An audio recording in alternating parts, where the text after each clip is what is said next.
Let's go on to Okay. the Phillies and Braves. Okay. So game 1, 7-6 Philadelphia. Nobody saw that coming. Did you? No, definitely not. Especially with the way the Phillies jumped out on them. Like that was a big deal. They were early and often on them, Yeah. and the bullpen, which I felt like has been the issue and could continue to be the issue going forward, held on and won Yeah. that one 7-6. So good for them. Good for them to go in and getting it.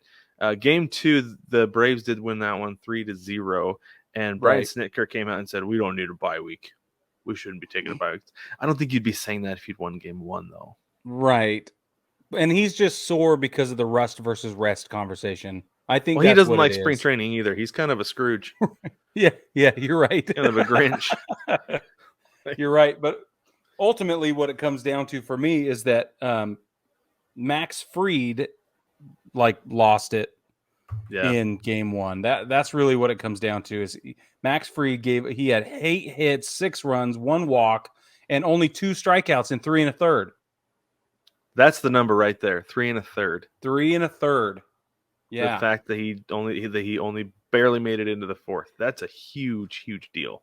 Huge. And for you calculator people out there, mathematicians, that's a 10.80 ERA through 3 1/3. That's bad. Yeah, for those of you who aren't sure, For that's your not good. Yeah, for your game 1 starter, that's blah. You're not giving your Terrible. team a chance, which is a bummer, But then, like he said, I didn't get the job done, and sometimes they don't. Sometimes they don't get the job Nah, done. it's There's nothing okay. against Max Fried. He's a great pitcher. He just had a bad day, and it happens. It's fine.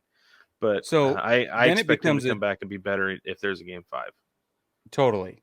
So then it becomes a defensive issue, right? It's like what else is happening and so I dug a little deeper. Philly left 8 runners on base, even though they won 7-6. Wow, They left 8 runners on base, and they only went 5-2 with runners in scoring position during game 1. 2 for 5. Or 5-12. Excuse Oh, me, 5 5 and and 12. 12. Okay, They were 5 for 12 with runners in scoring position in game 1. So then I was like, well, what did the Braves do? The Braves left 9 on base in game 1, and they had an even worse 2 out of 9 with runners in scoring position. wow. I was like, what? So the whole game fell apart. It could have been it was way better matched than I think anybody expected it to be. That's what I need to say. Yeah, I think that a lot of us were expecting the Braves to come out and really hand it to the Phillies because they played so well lately, and I don't know that it's necessarily rest or rust or whatever. I think the Phillies have just found their groove. Yeah. I mean, guys are hitting who weren't hitting there for a little while, and it happens. It happens. It does. So It really does. But then game 2 was awesome. Kyle Wright comes out. Awesome for Atlanta.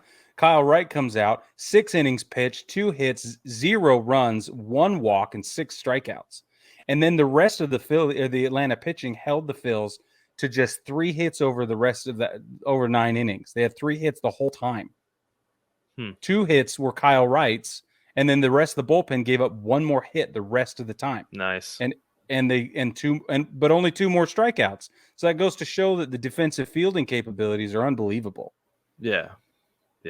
And it really is like that's one of Atlanta's calling cards, right? Pitching and defense. I guess that'd be 2 calling cards. Yeah. They come together, and I mean, there's a reason they're the defending champs.